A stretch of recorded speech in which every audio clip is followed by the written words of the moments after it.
যে 62 নির্বাচনে নির্বাচিত এমএলএ যারা পশ্চিম পাকিস্তানে যাচ্ছেন সংসদে যোগদান করতে, তাদেরকে ওই বিমানবন্দরে আটকাবার সংকল্প নিয়ে আমরা গেলাম।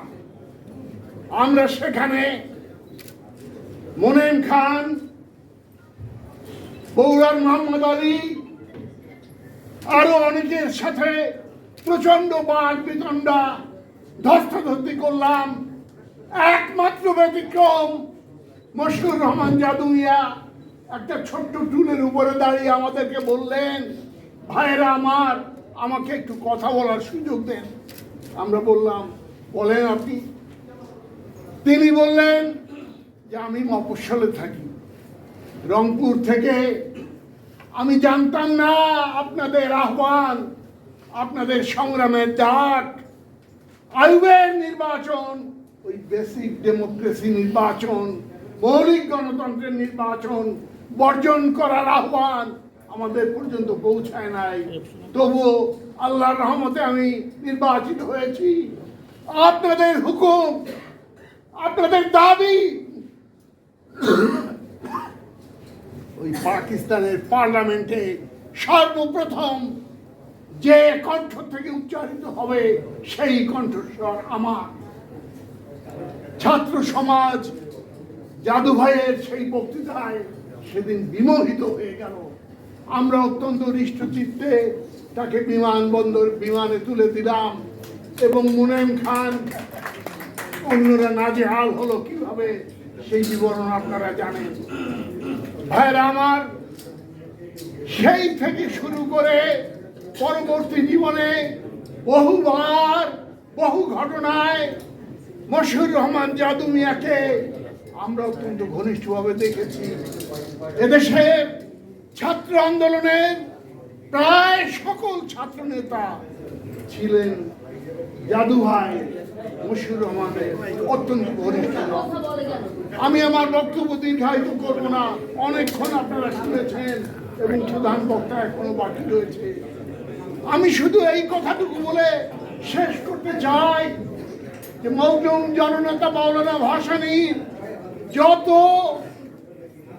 সেক্রেটারি সম্পাদক তার জীবনে এসেছে, তার সংগঠনে এসেছে, সেই শেখ মুজিবুর রহমান থেকে শুরু করে কাজী জাফর আহমদ, মোহাম্মদ তোহা এবং মশিউর রহমান, এদের মধ্যে অন্যতম শ্রেষ্ঠ ছিলেন মশিউর রহমান জাদু মিয়া। একই সঙ্গে তিনি ডান বাম সকলকে ঐক্যবদ্ধ করে জনতার সংগ্রামী কাফেলা সামনের দিকে এগিয়ে নিয়ে যাওয়ার একটা দুর্লভ শক্তির অধিকারী ছিলেন মশিউর রহমান জাদু মিয়া। আমরা তাকে ভুলতে পারবো না। তার এই ১০০তম জন্মবার্ষিকী উপলক্ষে আয়োজিত এই সভায় তার প্রতি গভীর শ্রদ্ধা প্রদর্শন করে, জ্ঞাপন করে আমি আমার বক্তব্যের শেষ লগ্নে আর একটা কথা বলতে চাই। দেশের বুকে আজকে কি অবস্থা বিরাজ করছে, একটু আগে মান্ডার বক্তৃতায়, অন্যান্য বক্তাদের বক্তৃতায় আপনারা শুনেছেন। বন্ধুগণ, এর বিরুদ্ধে আমাদের পূর্বসূরি যারা, তাদের পদাঙ্ক অনুসরণ করে ঐক্যবদ্ধ হয়ে সংগ্রামের মাঠে ঝাঁপিয়ে পড়াই একমাত্র কাজ। আপনারা লক্ষ্য করেছেন একটার পর একটা নন ইস্যুকে ইস্যুতে পরিণত করে এই সরকার জনগণের দৃষ্টিকে বিভ্রান্ত করার অপচেষ্টায় লিপ্ত। আমরা দেখলাম এই কোটা প্রথার বিষয়টি ছিল না। আমরা দেখলাম দুর্নীতি দমনের নামে আজকে প্রধানমন্ত্রীর, তিনি বলেন তার বাসায় পানি খাওয়াতো যে সেও ৩০০ কোটি টাকার মালিক। এই সমস্ত কথাগুলি, বিভ্রান্তিকর কথাগুলি জনগণের দৃষ্টিকে সরিয়ে দেওয়ার অপচেষ্টা। কোটার ব্যাপারটা অবিকল তেমনি ধরনের একটি ষড়যন্ত্র। ভাইয়েরা আমার, তাই যদি না হবে তাহলে গণচীন থেকে একরাশ ব্যর্থতার গ্লানি নিয়ে নীরবে নিভৃতে প্রধানমন্ত্রী দেশে ফিরে এসে গতকালকে যা বললেন তার ধিক্কার জানাবার ভাষা আমার নেই। আজকে দেশ অর্থনৈতিকভাবে দেউলিয়াত্বের দ্বার প্রান্তে উপনীত।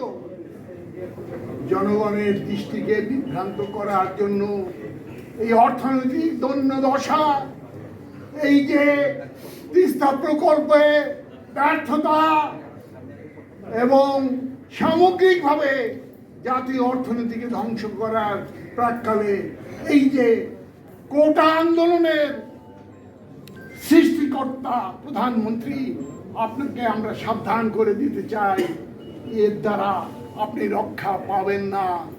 আজ জনগণ ঐক্যবদ্ধভাবে এর প্রতিবাদ করবে। এই সভা থেকে শ্রদ্ধেয় মশিউর রহমান জাদু ভাইয়ের স্মরণ সভা থেকে সেই ঘোষণা দিয়ে আমি আমার বক্তব্য শেষ করি।